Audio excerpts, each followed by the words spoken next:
Hello and नमस्ते everybody. आज हम सब लोग बात करेंगे कि फ्रेश ब्रेथ और गुड ओरल हाइजीन कैसे मेंटेन कर सकते हैं। I am doctor Divya Khanna Pandey, senior consultant periodontist and laser specialist. चलो सबसे पहले बात करते हैं एक इम्पोर्टेंस ऑफ गुड टूथब्रश की। एक अच्छा टूथब्रश होना फर्स्ट चीज होती है गुड ओरल हाइजीन और फ्रेश ब्रेथ मेंटेन करने के लिए। अब हम बाजार जाते हैं तो हमें कितने अन्य भिन्न प्रकार के ब्रशेस अवेलेबल होते हैं। Hard bristle brush, medium bristle brush, soft और एक्स्ट्रा सॉफ्ट ब्रश। अब कौन सा लें, कैसे पता चलेगा? तो इन सब में से सबसे पहले बात करते हैं हार्ड ब्रिसल ब्रश की। हार्ड ब्रिसल ब्रश बिल्कुल ही मना किया जाता है।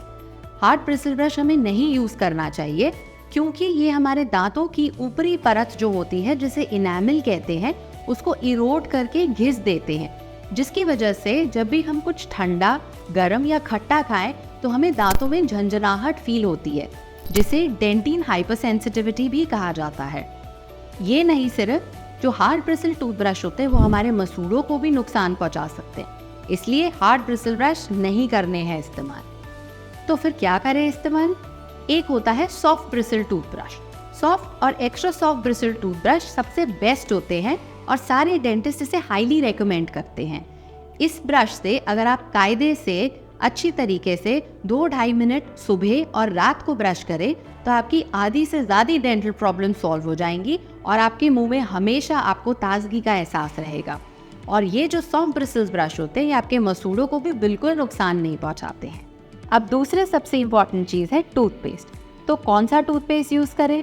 अब हम बाज़ार में जाते हैं तो अलग अलग कंपनी, ब्रांड्स और फ्लेवर्स के टूथपेस्ट अवेलेबल होते हैं।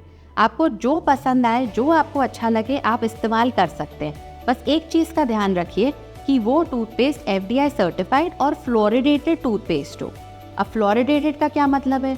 फ्लोरिडेटेड टूथपेस्ट वो टूथपेस्ट होती है जिसमें एक designated quantity of fluoride ion होता है।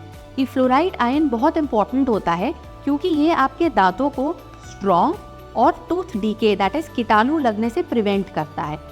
तो ये एक नेचुरल मैकेनिज्म बन जाता है जो हमारे दांतों में इंटीग्रेट होकर हमारे दांत को स्ट्रॉन्ग कर देता है। तीसरी चीज़ है डेंटल फ्लॉस। दांतों में ब्रश करने से कभी कभी दांत तो साफ हो जाते हैं, बट कभी कभी दांतों के बीच में कुछ खाने के पार्टिकल्स या कण फंसे रह जाते हैं जो ब्रश से भी साफ नहीं हो पाते हैं। स्पेशली जिनके टेढ़े मेढ़े या क्रुकेड टीथ होते हैं या छोटे छोटे गैप्स होते हैं, वहाँ खाना फंसने की संभावना बढ़ जाती है। तो उसको साफ करने के लिए होता है डेंटल फ्लॉस। डेंटल फ्लॉस एक धागे जैसा यंत्र होता है। या तो अगर आप उसको स्ट्रेट अवे फिंगर्स में रैप करके यूज़ कर लीजिए। अगर आप नहीं कर पा रहे हैं तो आजकल हैंडल वाली डेंटल फ्लॉस भी आती है जो बहुत ईजी होता है यूज़ करने के लिए। इसको ध्यान से दांत के बीच में डालिए, आगे पीछे करके डालना इंपॉर्टेंट है। अगर आप उसको ज़ोर से पुश करोगे तो वो आपके मसूड़ों को नुकसान पहुँचा सकता है। तो डेंटल फ्लॉस दिन में आप अगर एक बार भी करें तो वो आपको बहुत हेल्प करेगा। Now the fourth and the most important thing is a mouthwash. We have to understand कि mouthwash एक adjunctive aid है, एक replacement नहीं है। जैसे बहुत लोग बोलते हैं कि रात को हमने ब्रश नहीं करा बट हम माउथ वॉश करके सो जाते हैं, तो वो गलत है। माउथ वॉश ब्रश के बाद करने वाली चीज़ होती है, ब्रश की जगह नहीं करने वाली चीज़ होती है।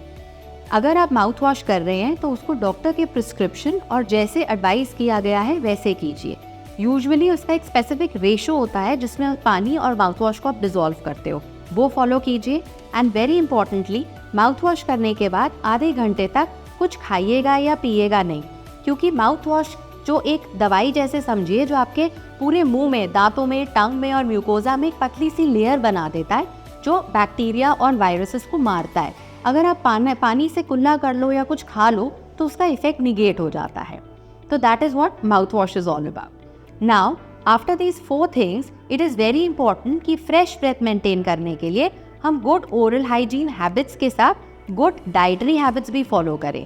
तो बहुत सारे खाने की ऐसी वस्तु और पदार्थ होते हैं जो हमें ध्यान से खाने चाहिए, जैसे लहसुन, अदरक, गार्लिक, इनसे मुंह में स्मेल आती है।